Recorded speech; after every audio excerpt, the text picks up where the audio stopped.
The sky over Geneva turned the color of a bruise, and then it simply opened. No thunder, no warning flash. One moment the clouds were ordinary, and the next they parted like a curtain being pulled aside by an unseen hand, revealing something vast and dark, hanging in low orbit, so large it blotted out the stars behind it. Every phone on the continent buzzed at once. Every screen in every language said the same three words: "They are here." Colonel Elena Reyes had spent 19 years training for a moment she never truly believed would come.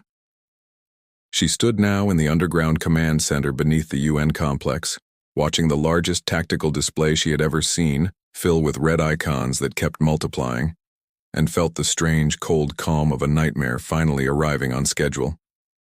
"Confirm classification," she said, not looking away from the screen. "Ma'am, we don't have a classification," the young analyst beside her said. His voice cracked on the last word. "Whatever that is, it isn't in any database. It isn't ours. It isn't anything we've ever cataloged." Reyes had read every declassified UFO report the United States government had ever produced. Every whispered rumor passed between defense attachés at closed-door briefings. Every academic paper on the statistical likelihood of contact. None of it had prepared her for the way her chest tightened when the ship, because it had to be a ship, nothing natural was that symmetrical, began to descend. It stopped exactly 100 kilometers above the Earth's surface. And then it spoke. The voice did not come through radios or speakers. It arrived directly inside the minds of every human being on the planet at once. A single unified thought delivered in every language simultaneously, cold and precise as a scalpel. "I am High Magistrate Vesic Thorn, voice of the Kael'thari Dominion.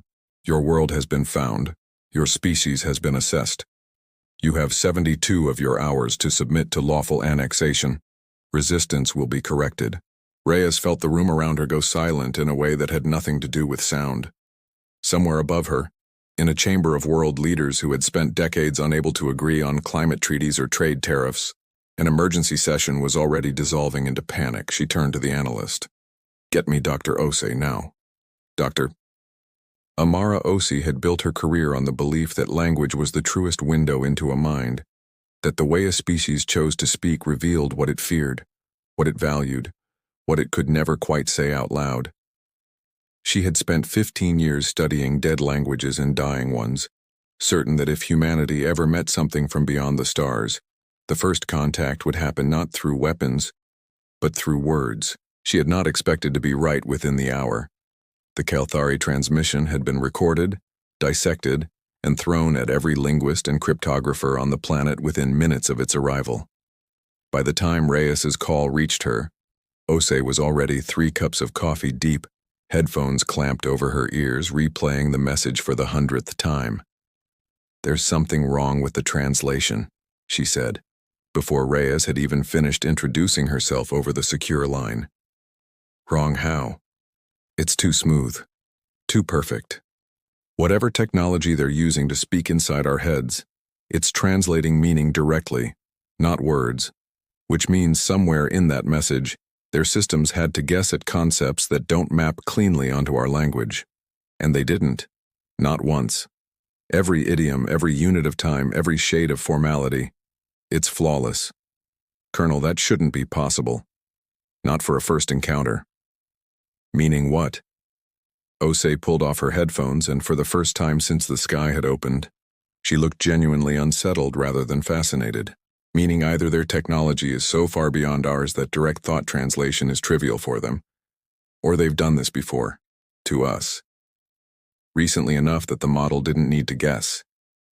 Reyes felt something cold settle in her stomach. "You're saying we've met them before?" "I'm saying somebody has, and I don't think it was us." 3 hours into the countdown, with the UN General Assembly still locked in useless argument and half the planet's stock markets in free fall, Reyes did the only thing that made sense to a soldier who had run out of official options. She went looking for the unofficial ones. It took her 4 hours and 2 favors she'd been saving for a decade to get access to a sub-level of a decommissioned NORAD facility that, according to every document she'd ever seen, did not exist. The concrete door was unmarked. The keypad beside it required a code that had been given to her, off the record 11 years earlier by a dying general who had told her, with unsettling seriousness, "If the sky ever opens, use this." She had thought he was losing his mind. She had memorized the code anyway. The door opened onto a stairwell that descended far deeper than any facility she'd ever been briefed on, lit by emergency lighting that flickered to life as she moved, as though the building itself were waking from a long sleep. At the bottom was a single vast chamber, and in its center, a structure that looked nothing like any human technology she had ever seen. Organic curves fused with dense alloy, dormant and dark, humming faintly with something that was not quite electricity. A single word was etched into a plaque at its base, in no alphabet she recognized. Beneath it a translation someone had added decades ago in careful stenciled English. Echelon, do not activate until the sky opens. Reyes stood in front of it for a long moment, her pulse loud in her ears, 71 hours and 40 minutes left on a clock that the rest of the world was still treating like a diplomatic problem. Then she thought of the ship in orbit. She thought of Osei's voice on the phone, quiet and afraid. She thought of every war game she had ever run where humanity lost, simply because it never saw the enemy coming. She placed her hand on the structure. It answered before she even finished the motion. Light flooding upward through veins in the metal, spreading out from the chamber, racing up through cables she hadn't even known existed, out beyond the facility, beyond the city, encircling the entire planet in the space of a single heartbeat. Every radar station on Earth screamed an alert at the same instant. Every military satellite that had gone dark decades ago for lack of funding flickered back to life, reconfigured, retasked, aimed. In orbit, the Kalthari flagship's sensors registered something no assessment had predicted. A planet that, moments ago, had been defenseless, suddenly bristling with a defense grid of a sophistication their scans insisted should not exist.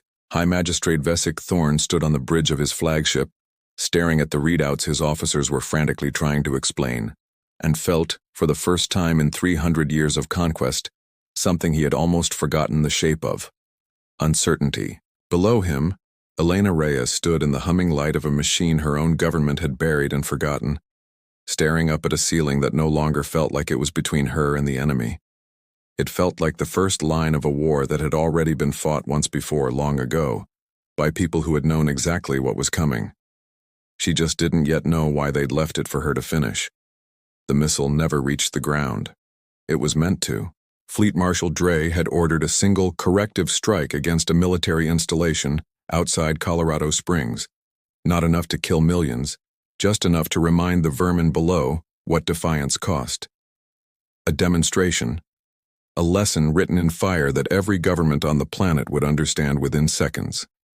Instead, the warhead disintegrated 40 kilometers above its target in a burst of light that lit up half the continent, intercepted by something that rose from the ground faster than any Kalthari targeting system had time to register.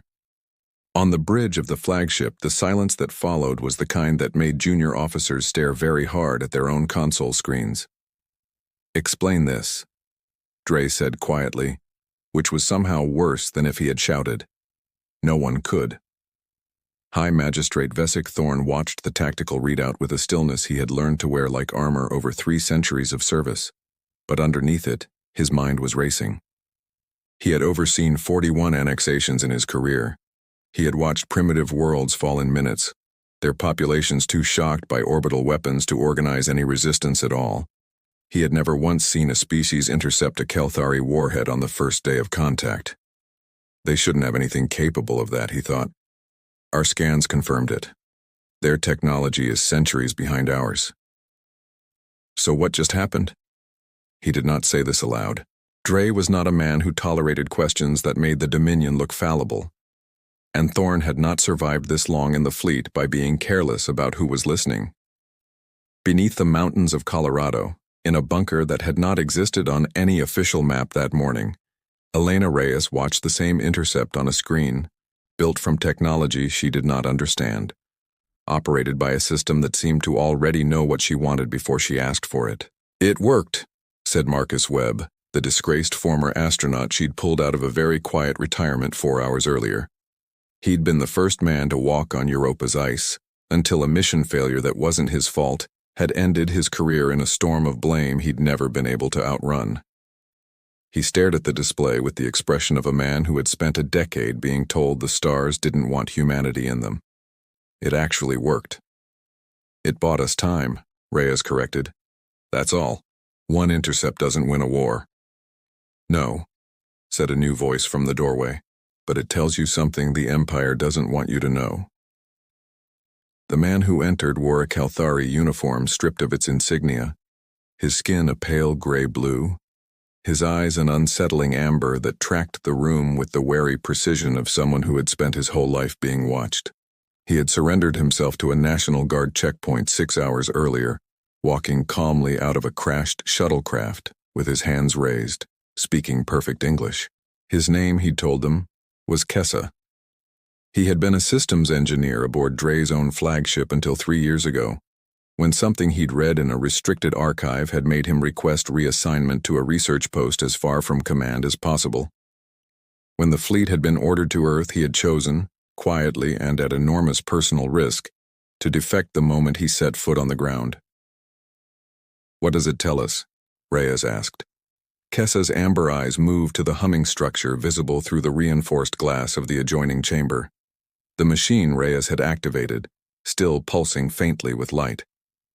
It tells you that whatever your ancestors built, they built it to fight us specifically, not aliens in general.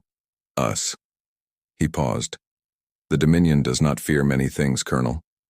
In 3,000 years of expansion, we have conquered over 200 worlds. But there is one word my people are forbidden to speak in any official record. A word erased from every history taught to Calthari children. What word? Kessa hesitated, and for the first time Reyes saw something that looked almost like fear cross his face. I don't know it. That's the point. It was erased so completely that even the officers who enforce the silence don't know what they're protecting. All I know is what I overheard once, from an old archivist who drank too much and talked too freely, 3 days before he was reassigned somewhere no one ever heard from again. He said the word was tied to a war the Dominion does not admit it ever fought, and he said it happened here. The room went quiet. Here, Reyes repeated. On Earth. I believe so. I don't have proof. I have a rumor and a resignation and a shuttlecraft I stole to bring it to you. Kessa looked at her steadily. But I think your buried machine and my erased history are the same secret, Colonel, and I think we are running out of time to find out what it is. Doctor, Amar Osei had not slept in over a day, and the exhaustion had stopped registering somewhere around hour 20, replaced by the particular electric focus that came from staring at something that made no sense and refusing to look away until it did.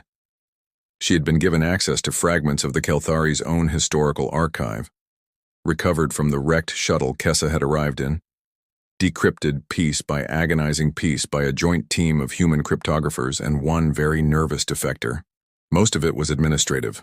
Supply logs, fleet rosters, the bureaucratic detritus of an empire that had been conquering worlds for longer than human civilization had existed, but buried in a partition that had clearly been flagged for deletion and never quite finished, she found something else. An image. Badly corrupted, half the file lost to time or deliberate corruption, but enough remained to make her hands go still on the keyboard. It showed a battlefield, not a modern one. No starships, no orbital strikes. Figures on a scorched plain, armor unlike anything in any human museum, and standing among them, unmistakably, achingly human faces.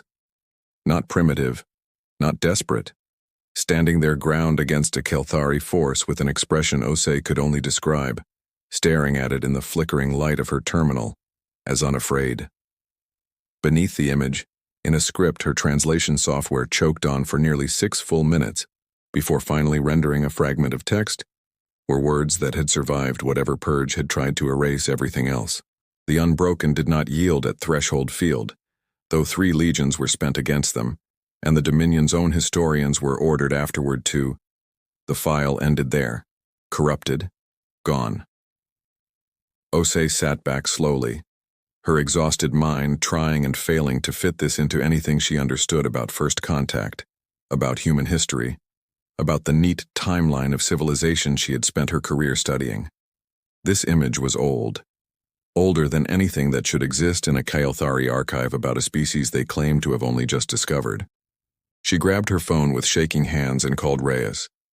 "Colonel, I need you to see something right now, because either I've made the biggest mistake of my career, or humanity has fought this empire before, and whatever we did to them, they've spent thousands of years trying to make sure we'd never remember it."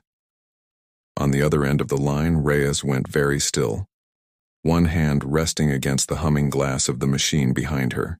Outside, 70 hours away from a deadline the entire planet still believed was a beginning, something in orbit shifted.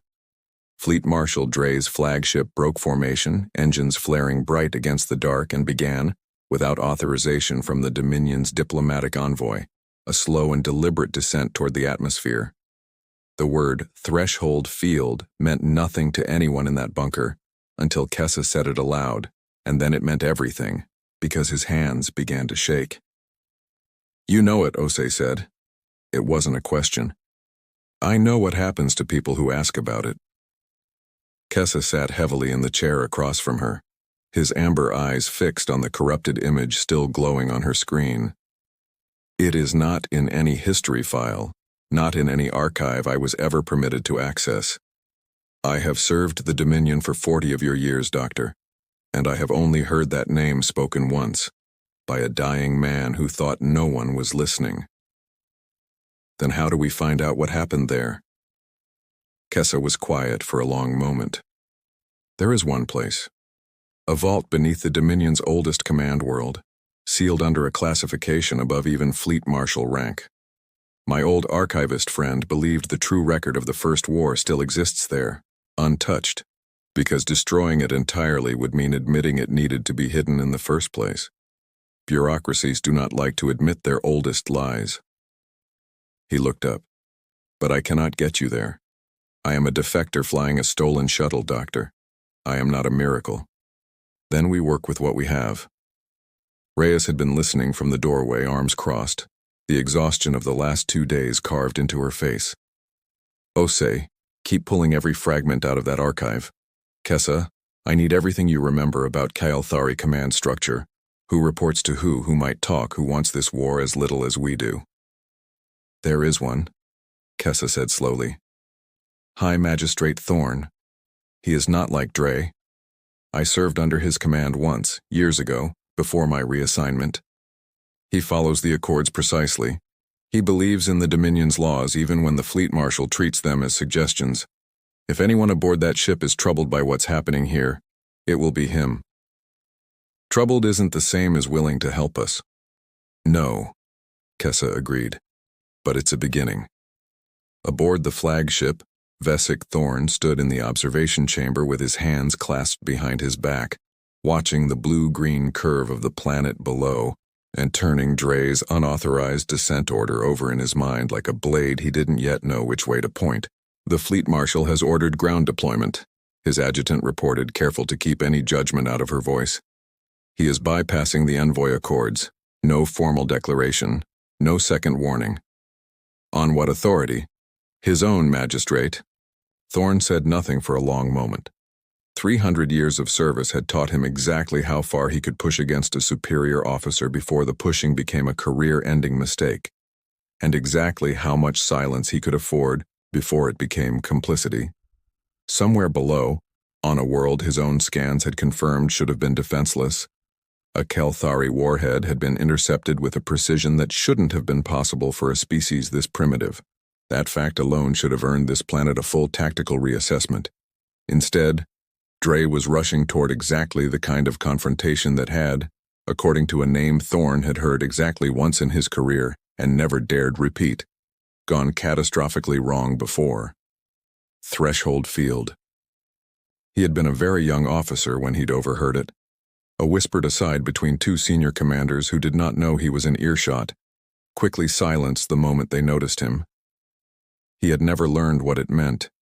He had only learned from the look on their faces that it was not a victory they were trying to forget. "Get me a secure channel to the surface," he said finally. The human diplomatic frequency, not Dre's line. Mine. His adjutant hesitated. Magistrate, that would be... An old and heavily corrupted archive fragment referencing a battle called Threshold Field has just been flagged in our historical database, 3 hours before the fleet marshal broke formation without authorization, Thorne said, quiet and precise. I intend to find out if those two facts are connected before more of our people die finding out the hard way. That is well within my authority as ranking diplomatic officer of this fleet. Get me the channel.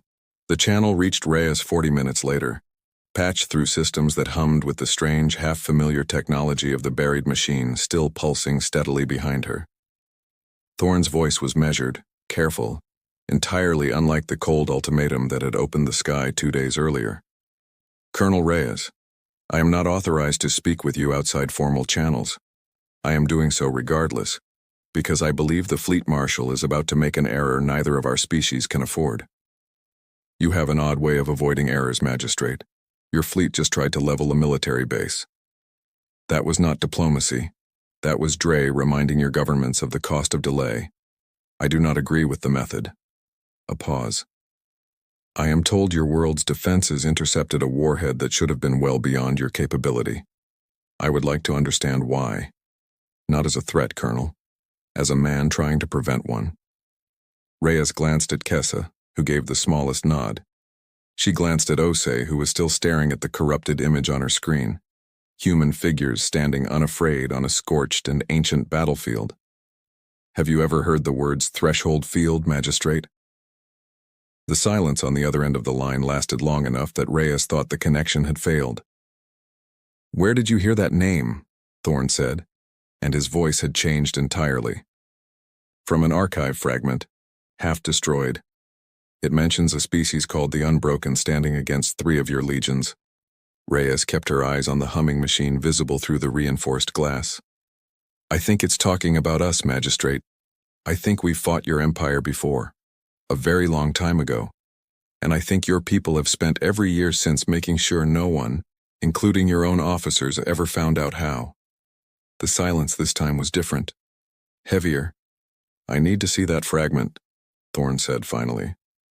And I need you to understand something, Colonel, that I am risking a great deal to tell you. If what you are describing is true, if this world truly is connected to that name, then Fleet Marshal Dre is not descending toward a routine correction. He is walking directly into whatever your ancestors built without any idea what it is, and I do not believe the outcome will favor him. On the tactical display beside her, a new icon bloomed red and began to fall.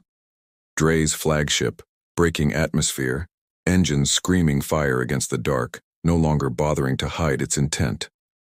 Magistrate, Reyes said, watching the numbers climb. How long until he reaches the surface? 11 of your minutes. Behind Reyes, without warning, the buried machine's low hum sharpened into something else entirely. A rising tone that hadn't sounded since the moment she first activated it. Numbers scrolling across its surface in the same unreadable script from Osei's corrupted file, counting down toward 0 with a speed that told her, with sudden and absolute certainty, that whatever echelon had been waiting for all these years, it believed the waiting was almost over. Osei, she said, not taking her eyes off the countdown. Tell me you're close to a translation. Osei's hands were already flying across the keyboard, her exhaustion forgotten. Colonel, this isn't a weapons system counting down to a strike. The structure of the numbers is wrong for that. I think... She stopped, staring at the screen, her face going pale. I think it's counting down to a message. Something built to be delivered, not fired. Delivered to who? Before Osei could answer, the ground above the bunker shook with the distant rolling thunder of a starship entering atmosphere far too close, and every light in the chamber flickered once, in perfect unison with the falling numbers on the machine behind them. The first strike hit 6 kilometers from the bunker, and the ground didn't just shake, it screamed. Dre's flagship didn't waste time on warnings this time. It came down hard over the Colorado ridgeline with a column of Kalthari drop troops behind it, armored figures descending through smoke and fire while orbital batteries lit the sky in long white lines, On the tactical display, human air defense scrambled to meet them. Fighters that had been mothballed for lack of funding 2 years earlier, suddenly airborne and flying with a precision no living pilot had trained for, guided by the same ancient system humming behind Reyes's shoulder. "They're holding," Webb said, watching the display with white knuckles. "God help me, they're actually holding the line." They were, but holding wasn't the same as winning, and Reyes had run enough operations to know the difference could be measured in bodies. The casualty reports were already climbing. A National Guard unit caught in the open near the drop zone, a civilian convoy that hadn't evacuated in time, a downed pilot whose beacon had gone silent 11 minutes ago and hadn't come back. Reyes read the pilot's name off the report and felt something in her chest go very still. Captain Daniel Reyes, her brother. She didn't say anything. She couldn't afford to. She set the tablet down, straightened her spine, and turned back to the war, because that was the only thing she knew how to do with grief that had nowhere else to go yet. "Osei," she said, her voice steady in a way that cost her everything to hold. "Talk to me. What is Echelon actually counting down to?" Osei had stopped sleeping entirely. She sat surrounded by 3 separate screens, Kessa beside her translating fragments of Kelthari technical language, while she cross-referenced them against the ancient script bleeding out of the machine's countdown, and slowly, painfully, a picture was forming that made her hands go cold every time she looked at it directly. "It's not a weapon," she said again, more certain now. "I was wrong to even frame it that way. This system wasn't built to destroy the Kelthari fleet. It was built to talk to it, directly, ship to ship, mind to mind, the same way their own first message reached us. Except this transmission isn't going to Earth's population. It's keyed to reach every Kelthari vessel and command node in range simultaneously. It's going to reach their entire chain of command at once, all the way up." "Say what exactly?" Reyes asked. "That's what I've been trying to translate." And Colonel Osei hesitated, glancing at Kessa, who had gone very quiet beside her. The word Kessa couldn't place, the one erased from every Kelthari record. "I found it. It's not a weapon's name or a battle's name. It's what they used to call us." "The Unbroken," Reyes said. "No. That was a title humanity earned. This is what came before it, a warning phrase, embedded deep in old command protocols, flagged for automatic suppression anywhere it appears. It translates roughly as the species that chose not to finish it." Osei looked up, and there was something almost frightened in her eyes now. Not of the enemy outside, but of what she was piecing together. "Colonel, I don't think the first war ended because the Kelthari won. I don't think it ended because humanity lost either. I think it ended because we could have wiped them out completely. And didn't." The chamber went very quiet. Kessa's voice, when it came, was barely above a whisper. "That is why the word was erased. Not because it was a defeat. Because it was worse than a defeat. It was mercy, and an empire built on the belief that mercy is weakness, cannot afford its people knowing that the species it once tried to exterminate held its life in one hand and chose to open it instead." Reyes stared at the countdown still ticking on the machine's surface, understanding beginning to dawn with a weight that made the ground beneath her feel suddenly unstable. That's what Echelon is counting down to deliver. The truth. To all of them. At once. "Yes," Osei said. "And Colonel, if I'm reading this activation sequence correctly, it's not going to wait for permission. It's going to send whether we're ready or not. Whatever this system's builders decided a Kelthari invasion meant, they decided it a long time ago, and they left us no way to stop it." Above them, the battle had reached the ridgeline. Fleet Marshal Dre stood at the head of his ground forces, watching human resistance fold and reform with a stubbornness that offended him on some level deeper than tactics. 200 worlds had taught him what conquest looked like. The moment when a species realized resistance was pointless, and the fight went out of them all at once, like a held breath finally released. This world was not doing that. It was bleeding, and it was still standing. And something about the wrongness of that had lodged itself under his skin like a splinter he could not stop worrying at. "Fleet Marshal." His communications officer's voice was tight with something close to panic. "We are receiving reports of unauthorized signal traffic originating from directly beneath our position. Point of origin, a structure buried approximately 400 meters below the current engagement zone." Dre's expression did not change, but something behind his eyes went very cold. "Location. Precisely." The coordinates that came back were close enough that he could see the ridge itself from where he stood. He had not survived to the rank of fleet marshal by ignoring instinct, and every instinct he possessed was screaming that whatever was buried beneath that ridge was the actual reason this world had resisted the way it had. Not superior weapons, not superior numbers, something old, something the humans themselves might not fully understand, and something he intended to bury permanently before it finished whatever it was doing. "Redirect the assault," he ordered. "All forces converge on that structure. I don't care what it costs. Silence it." The bunker shook as the first breach charge hit the outer perimeter, dust raining from the ceiling, alarms blaring red across every screen in the room. Webb was already moving, pulling Osei bodily away from her terminal as a support beam cracked overhead. "Colonel, we need to move," he shouted over the din. "Not without the translation!" Osei shouted back, refusing to let go of the tablet holding everything she'd decoded. "If this thing finishes its countdown and we're not here to understand what it says, we lose the only chance we'll ever have to know what our own ancestors built this for." Reyes made the call in half a second, the way she'd made every hard call in 19 years of service. Fast, final, no room for hesitation. "Kessa, get Osi to the secondary shelter, North Corridor now. Webb, you're with me. We hold this chamber as long as we can." "Colonel, that's a suicide order," Webb said. "That's an order," Reyes said, and something in her voice, flat, certain, carrying the ghost of a brother's name she hadn't yet let herself grieve, ended the argument before it started. The chamber's outer door buckled under a second charge, then a third, and through the settling dust and screaming alarms, the first Kelthari breach team came through in full battle armor, weapons already raised, Dre's voice crackling over their comms with a single order that needed no translation. "Silence it." Behind Reyes, the countdown on Echelon's surface hit its final 10 digits.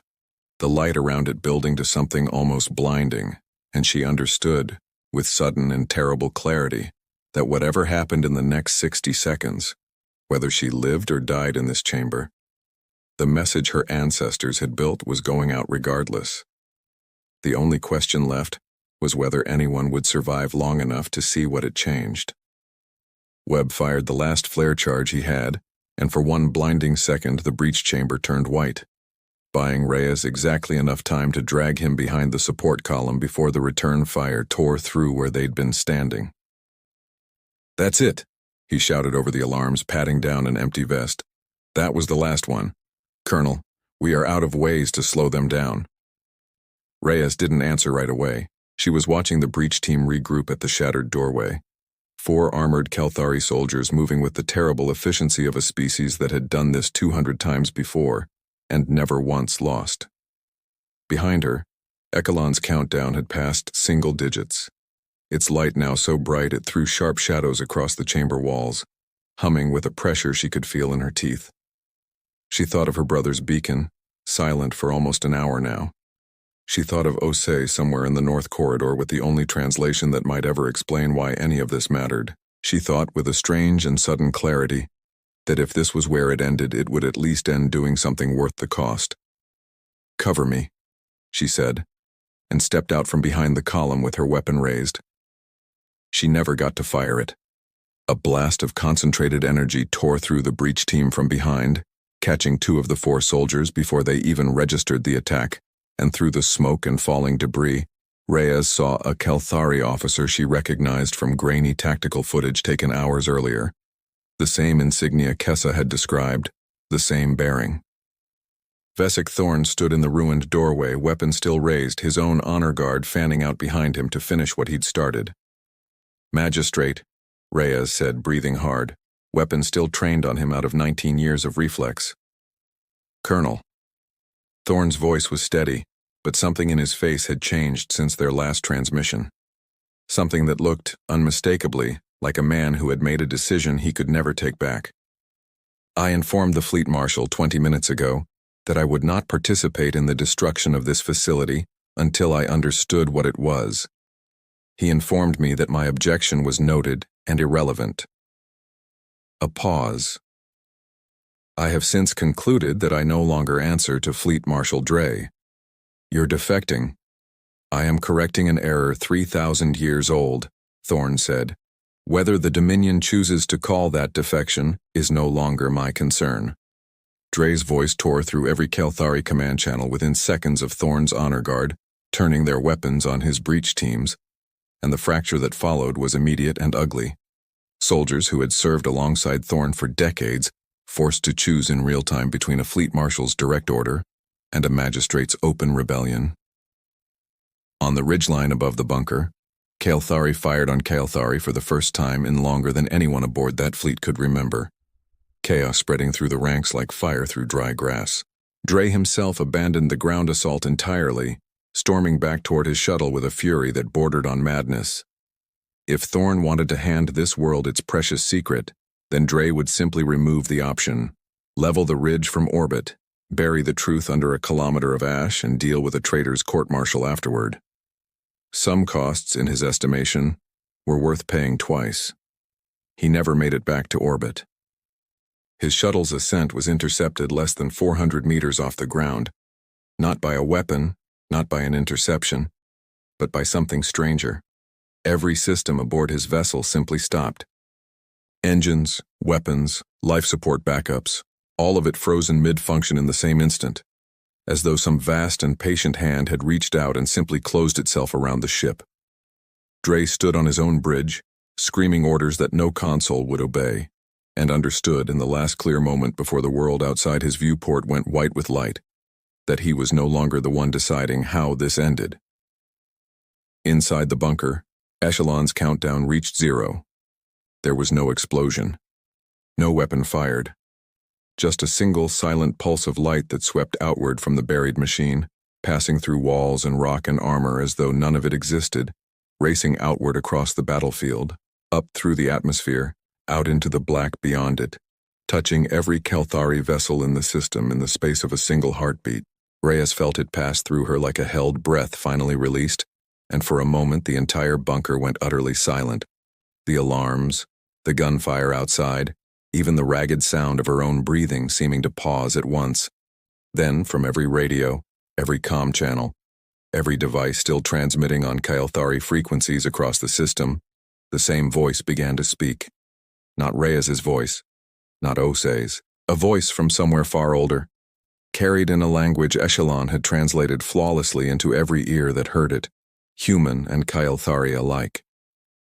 Osei, still crouched in the north corridor with Kessa beside her, listened with tears she didn't bother to hide because she recognized the shape of what she was hearing even before the meaning fully landed.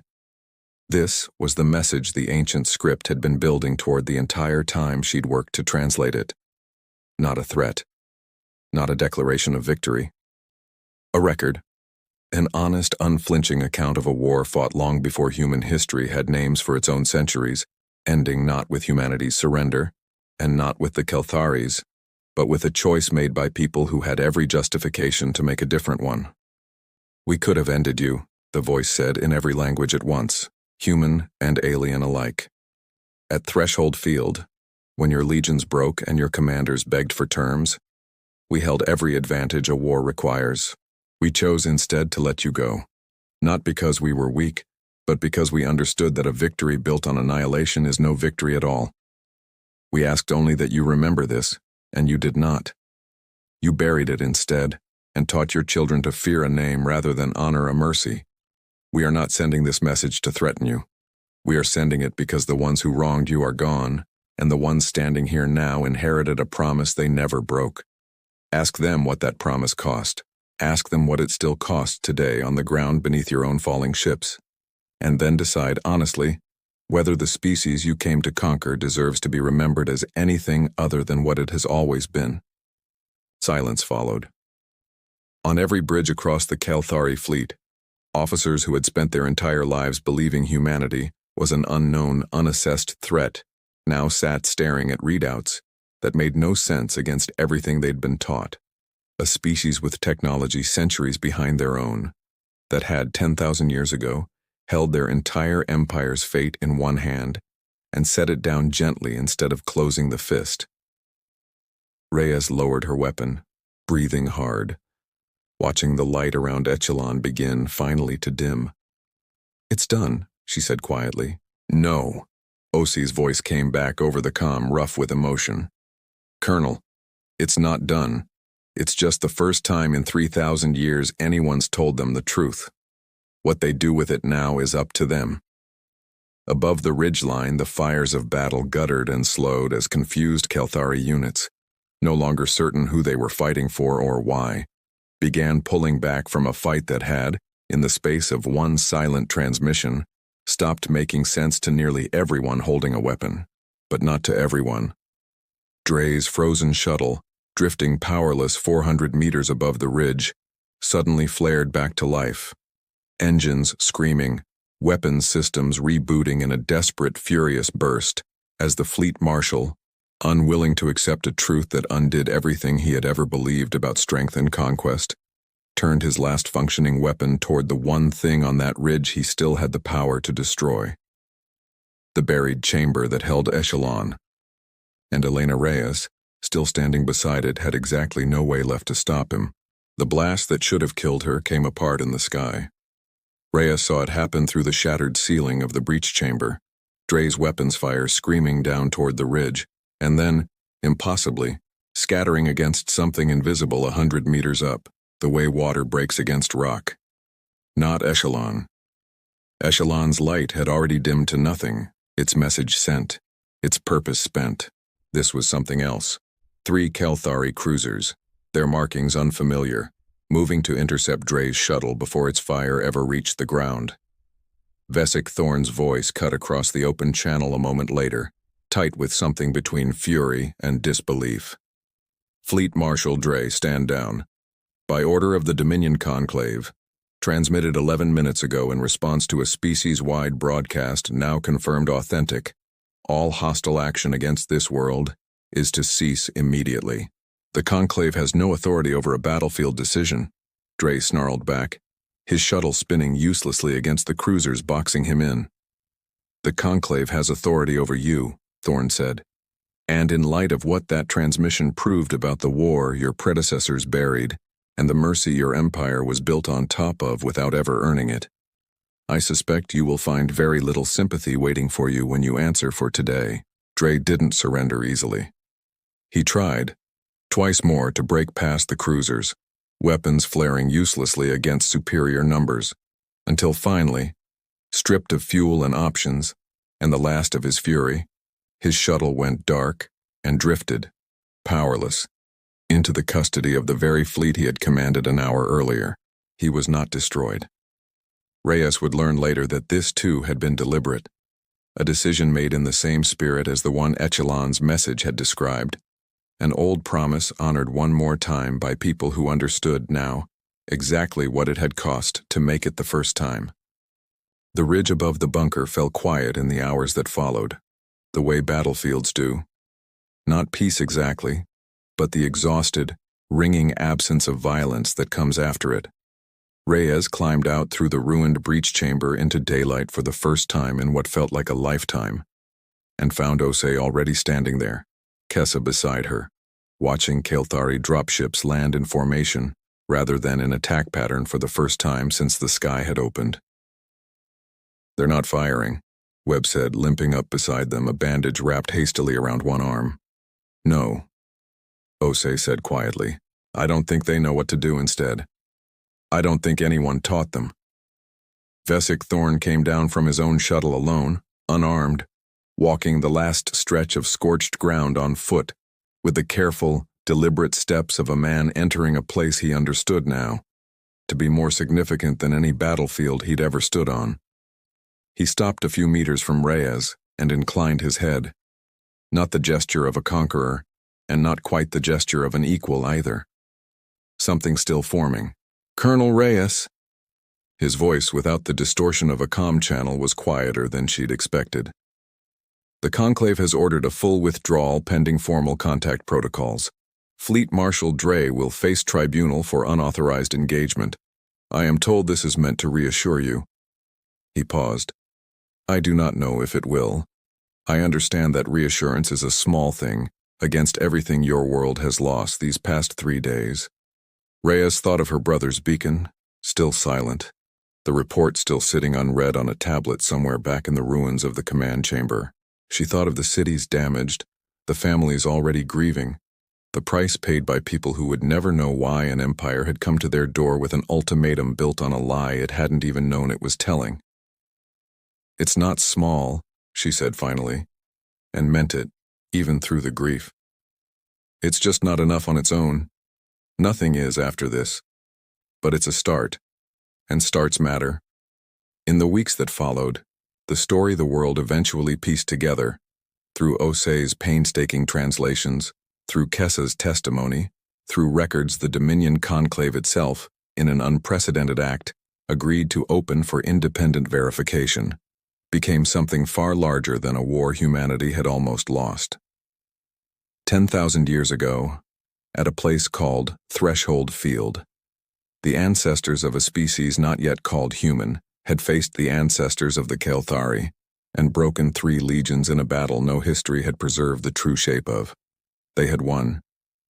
Decisively enough, the records confirmed that the Kelthari command of that era had begged for terms, certain their entire fledgling civilization was about to be erased by a species with every right and every capability to do so.